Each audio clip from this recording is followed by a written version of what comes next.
आप सभी का इस राष्ट्रीय सम्मेलन में और विशेष करके एकता नगर में स्वागत है, अभिनंदन है। एकता नगर में ये राष्ट्रीय कॉन्फ्रेंस अपने आप में मैं महत्वपूर्ण मानता हूं। अगर हम वन की बात करें, हमारे आदिवासी भाई बहनों की बात करें, हम वाइल्ड लाइफ की बात करें, हम जल संरक्षण की चर्चा करें, हम टूरिज्म की बात करें, हम प्रकृति और पर्यावरण और विकास, एक प्रकार से एकता नगर, उसका जो होलिस्टिक डेवलपमेंट हुआ है वो अपने आप में ये संदेश देता है, विश्वास पैदा करता है कि वन और पर्यावरण के क्षेत्र के लिए आज एकता नगर एक तीर्थ क्षेत्र बन गया है। आप भी इसी क्षेत्र से जुड़े हुए मंत्री और अधिकारी आए हैं।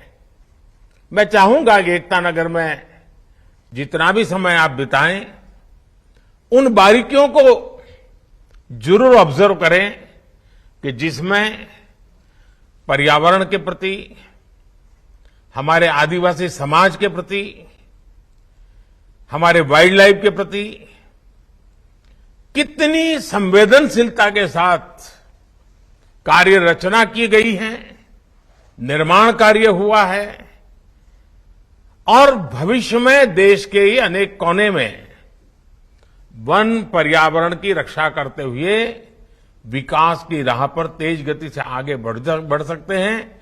इसका बहुत कुछ देखने समझने को यहां मिलेगा।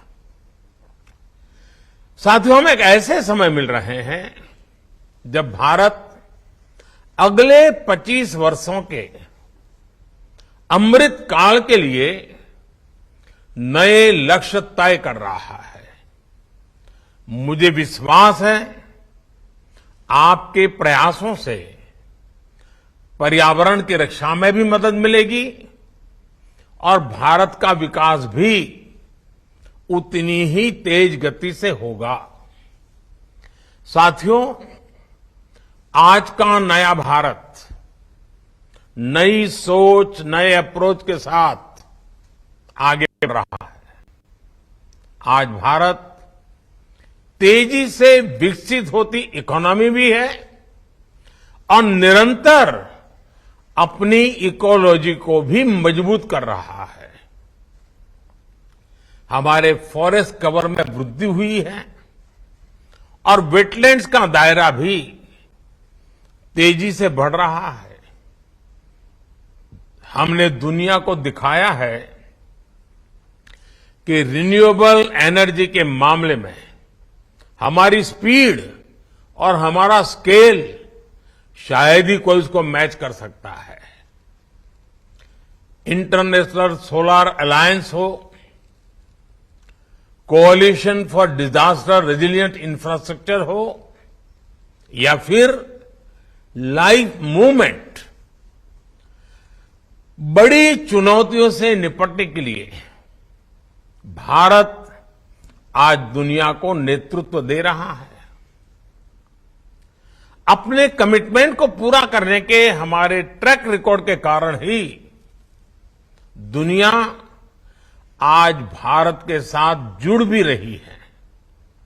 बीते वर्षों में लायंस, शेरों, बाघों, हाथियों, एक सींग के गैंडों और तेंदुओं की संख्या में वृद्धि हुई है। जैसे अभी भूपेंद्र भाई बता रहे थे, कुछ दिन पहले मध्य प्रदेश में चीता की घर वापसी से एक नया उत्साह लौटा है। हर भारतवासी के रगों में, संस्कारों में जीव मात्र के प्रति दया और प्रकृति प्रेम के संस्कार कैसे हैं, वो चीता के स्वागत में देश जिस प्रकार से झूम उठा था, हिंदुस्तान के हर कोने में ऐसा लग रहा था जैसे उनके अपने घर में कोई प्रिय मेहमान आए हैं। ये हमारे देश की एक ताकत है। प्रकृति के साथ संतुलन साधने का जो एक प्रयास है, उसे हम निरंतर जारी रखें। અને બુલેટિનમાં સમય થયો છે એક બ્રેક લેવાનો। આપ જોતા રહો સંદેશ ન્યૂઝ।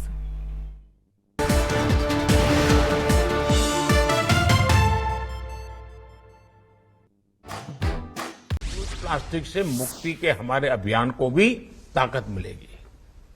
इसके लिए हमें पंचायतों, स्थानीय निकायों, स्वयं सहायता समूहों, वहां से लेकर एमएसएमई तक को हर किसी को प्रोत्साहित करना चाहिए, उनको दिशा देनी चाहिए, उनको गाइडलाइन देनी चाहिए। साथियों, सर्कुलर इकोनॉमी को गति देने के लिए ही अब पिछले साल हमारी सरकार ने, अपनी भारत सरकार ने व्हीकल स्क्रैपिंग पॉलिसी भी लागू की है। अब क्या राज्यों में ये व्हीकल स्क्रैपिंग पॉलिसी को लाभ उठाने के लिए कोई रोड मैप बना क्या? उसके लिए जो प्राइवेट पार्टियों का इन्वेस्टमेंट चाहिए, उनको जमीन चाहिए ताकि रिसाइकिल स्क्रैपिंग को इंप्लीमेंट करने के लिए काम आए। उसी प्रकार से जैसे मैंने भारत सरकार को सूचना दी कि स्क्रैपिंग पॉलिसी को हमें बहुत गति देनी है, तो हमें पहले भारत सरकार के जितने व्हीकल हैं जो अपनी उम्र पार कर चुके हैं, जो किलोमीटर पार कर चुके हैं, उनको स्क्रैपिंग में सबसे पहले लाओ ताकि उद्योग चालू हो जाए। क्या राज्यों में भी पर्यावरण मंत्रालय अपने राज्य को सेंसिटाइज करे कि भाई आपके राज्य में जितनी व्हीकल्स होंगे उसको स्क्रैपिंग पॉलिसी में सबसे पहले हम शुरू कर लें, स्क्रैपिंग करने वालों को बुला लें, और फिर उसके कारण नई गाड़ियां भी आएगी, फ्यूल भी बचेगा। एक प्रकार से हम बहुत बड़ी मदद कर सकते हैं। लेकिन नीति अगर भारत सरकार ने बनी पड़ी रही है तो परिणाम नहीं आएगा। देखिए, सभी पर्यावरण मंत्रालयों को देश की बायोफ्यूल पॉलिसी पर भी तेजी से काम करने की आवश्यकता है।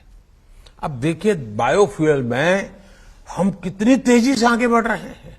लेकिन अगर राज्यों का भी ये कार्यक्रम बन जाए, राज्य तय करे कि हमारे राज्य के जितने व्हीकल हैं उसमें हम सबसे ज्यादा बायोफ्यूल ब्लेंडिंग करके ही व्हीकल चलाएंगे, देश में कंपटीशन का माहौल बनेगा।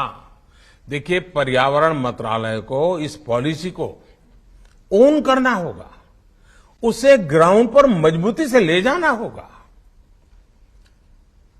इथेनॉल ब्लेंडिंग के नए रिकॉर्ड आज भारत बना रहा है। अगर राज्य भी इसके साथ जुड़ जाए तो हम कितनी तेजी से बढ़ सकते हैं। मेरा तो सुझाव ये भी होगा कि हम इथेनॉल उत्पादन और इथेनॉल ब्लेंडिंग राज्यों के बीच में स्पर्धा हो,